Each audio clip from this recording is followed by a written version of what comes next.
Hello and welcome to this chess club game review featuring a game that I played at the local chess club in which I used the Jobava London system with the white pieces against my opponent who played, my opponent's name was Frank. I played the Jobava London system and he played the King's Indian defense against it. So let's take a look at this, see what we can learn from it. A lot going on. We both had mistakes. It looks like I even had a blunder that my opponent overlooked, so we can take a look at that. All right, in the Jobava London, it's a system opening, so you want to try and set up a pawn on d4, a knight on c3, and a bishop on f4. But because it's a system that you're setting up, your opponent has multiple options that they can play against your system. And one of them is the King's Indian defense.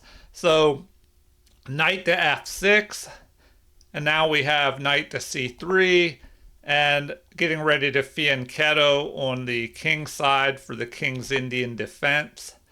And now the bishop develops here. Now it looks like if we go back one move, the computer, well, for white, it recommends that we play e4 here as being the best move. So probably I should look into playing that move, which is a common move if your opponent doesn't push their pawn here to prevent it. So I probably should have played that first. But you can still play this bishop to f4 move for the Jobava London. But then that gives your opponent time to play d5, and then the game would be pretty much equal. White still has a slight edge. But my opponent fianchettos. Once again, I should play e4 here. But what did I do? I immediately brought my queen up to d2, creating this battery to try and trade off the dark squared bishop. So, this is an inaccuracy according to the computer. Now black has a slight edge. So the game continues with d6. Also an inaccuracy. Once again, d5 would have been better to prevent me from playing up to e4. So now I castle. Another inaccuracy. Once again, this e4 pawn push is a strong move because then you also have a threat of pushing forward and attacking the knight. So then knight is developed. A developing move. But it looks like the computer likes c6, which keeps the knight from moving forward. It can also bolster the d5 pawn push. So the game continues with, finally, I play e4, and now white has almost a pawn advantage controlling the center like this. And so now the game continues with c5.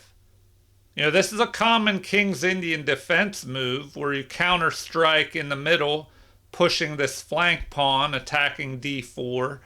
But once again, it looks like c6 would have been a better move. Kind of a waiting move, and that could also, if you played c6, you could once again still possibly push that d pawn to d5 in the future. So here, I find the best move. The computer says it's a great move. You take. I didn't really want to capture or let them capture my d pawn, and then if my queen recaptured, there could be a discovered attack possibly in the future on my queen, and I wanted to keep this battery so I could try and trade off the dark squared bishop here and create dark squared weaknesses around the king, who will most likely castle to the king side. All right, after c5, I capture the pawn. They capture with the knight, and now, that's the best move. There's pressure on my e-pawn. And at this point, white is ahead by plus 1.75, so almost 2-pawn advantage, even though material's even at this point. And here, I played the safe move, the second best move of f3, but apparently that's a mistake. White is still ahead, but to keep my advantage, apparently I should have pushed with this. e5, and then the best move apparently is to attack my bishop with knight to h5, or the knights could jump into e4 and attack my queen, which is something I was a little worried about, but let's look at a couple of these possibilities. If they go here, it looks like you can just drop your bishop back. So you drop your bishop back, and then they recommend queen to a5. So that's one possibility. What about bringing the knights forward? So let's see, this one's under attack. So maybe you bring that one in. Now the bishop has a discovered attack. Well, then here they recommend capture, capture, and then what? Queen, queen to e1. That's interesting. The knight will be under attack and have to move, or maybe not. If you go here, they recommend just castling. Now what happens if the knight retreats to there? Well, then you just capture. Oh, and the pawn can't capture because the pin by the queen. So the queen can't capture because of our bishop. They recommend just pushing forward with e6. And now what? Bishop to e5, trying to get rid of that bishop. And, after maybe this, the recommendation now is h4. All right, anyway, before we get too far off of the main game, in the game, I played the safer f3, but the computer says that's a mistake. White still has an advantage, but it's less than half a pawn. So my opponent brings the queen out, an inaccuracy. Immediate castling would have been better, apparently. I decide to throw in a check, and that's a mistake. It looks like bishop to e3 would have been better. Oh, pinning the knight to the queen. So that's a possibility. But in the game, I play this mistake move. I figure I could trade that light squared bishop off because it's kind of blocked by all these light squared pawns. But, once he goes there, I capture. His knight recaptures. And now, what do we have next? I just develop my knight. So I got all my pieces developed except for this rook, but I plan to push this pawn and try and get play up the h-file. My opponent still needs to castle. Let's see what they do next. Okay, first they bring a knight forward. Apparently h5 might have been a better move. So now my knight attacks the queen. They like b3 better to keep that knight from maybe jumping forward and threatening a mate here with knight and queen. All right, so the game continues with the queen retreating.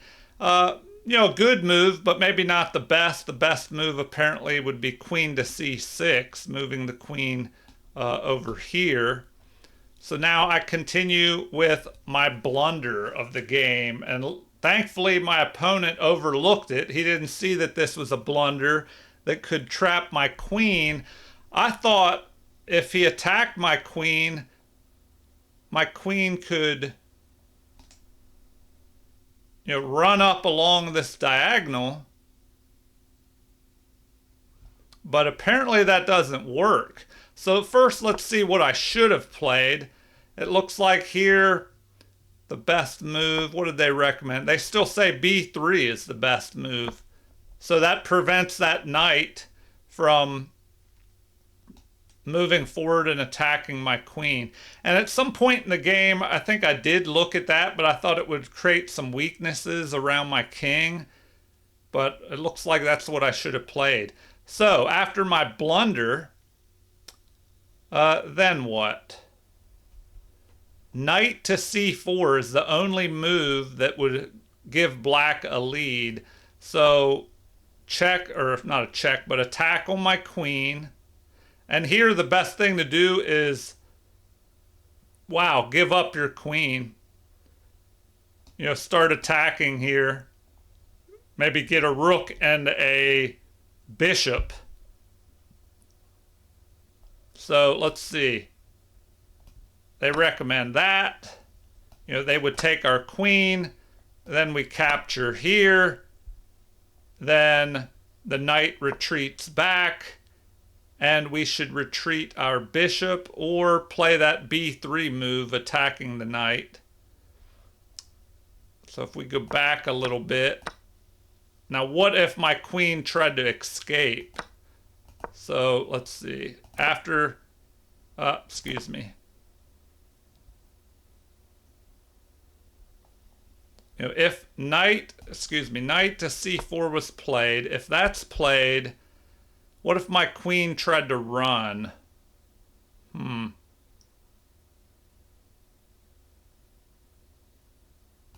Maybe I go here. Well, now they recommend bishop takes, oh wow, bishop takes b2. So that's another problem. King to b1.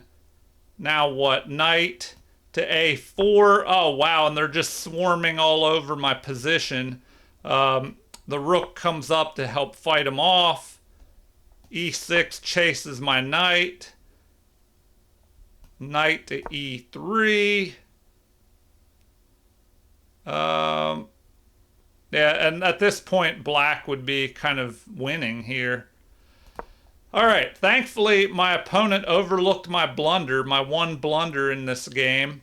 So he castles, misses his opportunity, and after bishop takes g7, the best move, king recaptures, and white has a little bit over a pawn advantage, even though material's even at this point. So if you're hanging in here so far, I hope you continue on to the end, because we kind of had an exciting finish in the end. So let's check it out. So I start trying to get an attack on the h-file, which can be a common theme here. They counterattack, bringing the rook over, and this seems like a good move. You line up on the king here, but that's a mistake. Apparently h5, slowing down my attack, would be better. And now I just push forward, the best move. We have, now this was interesting. In the game, I thought, well, if my opponent goes here, I can just capture. And if my opponent tries to come down here, well, maybe I can bring the knight over and block that attack. But I kind of overlooked that the knight could just jump in here, which is bad. I was focused on my attack and didn't look at all the variables in the counterattack. So my opponent plays knight to d3 check, but it turns out that's a mistake. That king to h8 is best. So moving the king up here is better, and at this point it looks like queen to h6 would be the best move. Oh, now they don't like that. They want f4, chasing the knight. But then, I don't know, that kind of blocks the path of your queen if you're trying to get play on the h-file. They recommend knight to g4, capture, f5, trying to open things up even more around the king and give your queen access up here, although the knight's covering that at the moment. So capture. Oh wow, and then a rook sacrifice is best. King takes, queen up to g5 to cut off the king's escape, and we have a check on h1 looming. So they recommend that move to prevent the rook check. Knight takes. Knight at c to d3 check. Oh, another check. king to b1, knight up to e5 to help defend, rook to f1. Yeah, so a lot of craziness if the game would have gone in this direction. So what actually happened? We had h5, check to my king, I step to the side, the rooks are being forked. And interestingly enough, a better move would have been to take the B pawn and open up my king a little bit. All right. Well, I'm not going to go into that. Let's see the finale of the game. My king runs. My rooks are forked. I start trying to open things up. They take a rook, which is the best move, so I recapture. Now my queen and rook can start working together here, but my opponent finds one of the best moves, h5. Now I thought the best move, and it actually was, I think, was this, which is what I was kind of expecting my opponent to play, and then I wasn't sure how to continue here. Now I thought, yeah, I should probably go here, and the only thing they can do is go here, and I wasn't sure what to do after this. The recommendation is either to take with check, which I probably would have played in the game, or push this pawn forward, attacking the knight. So what if I do this? Apparently this is still winning. King is forced.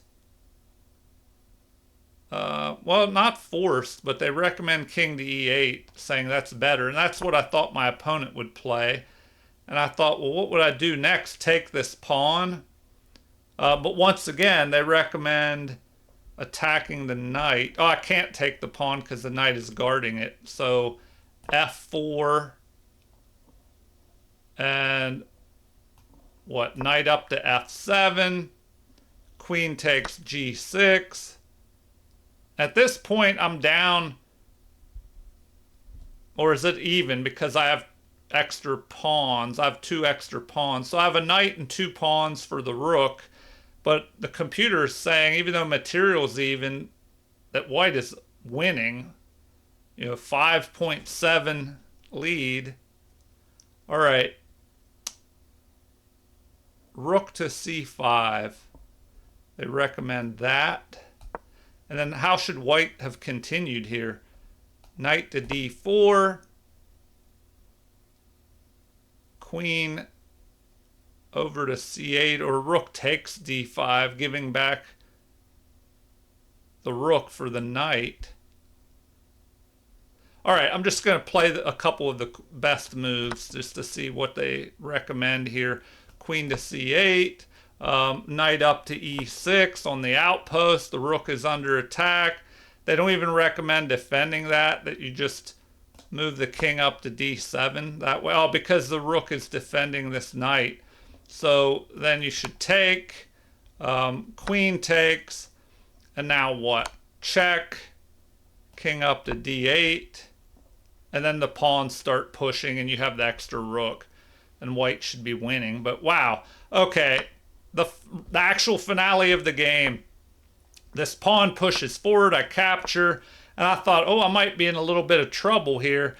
I was like, I think I'm forced to take that, and apparently that was the best move. So after capture, we have knight. I thought, well, I'll get a pawn out of it. And then check. I thought, well, I'm still good here. I can block with this knight. And now we have an inaccuracy here. Apparently rook to e8 attacking my knight would have been better. And now the best thing to do, I actually played this move, protecting my knight and taking another pawn, and I'm threatening to capture this knight with check. But better would have been what here? Knight to f5. So if I played that, the king takes this pawn, well, now we have a fork of king and rook. So what are the other options? King up to g8. If that is played, well then we still take, forking these two pieces, knight captures, and then we take that rook again. So that would have been one way to play, but the game ended like this. Interesting move by my opponent. And I was wondering if this move was played earlier, if it would have been winning. So if you go here, the threat is checking my king, which would have to move back. Now, at the moment, my queen is guarding that square, so it's not possible. But, what if my knight is captured and my queen gets pulled off of this d file? We would have check, king moves, and then a back rank mate here. But in the game, I check, and this is where the game ended because of a back rank mate threat. So the knight prevents the king from moving here. Queen is protecting this pawn and preventing the king from moving forward. The pawn is preventing the king from moving to h7. And anywhere that the king moves to the back rank, my queen will be able to move up here and deliver a back rank mate. So this is how the game ended. So interesting game in the Jobava London system versus the King's Indian defense. So feel free to leave comments or requests for future videos. Like and subscribe to support the channel if you haven't already. Thank you for watching and have a super chess day.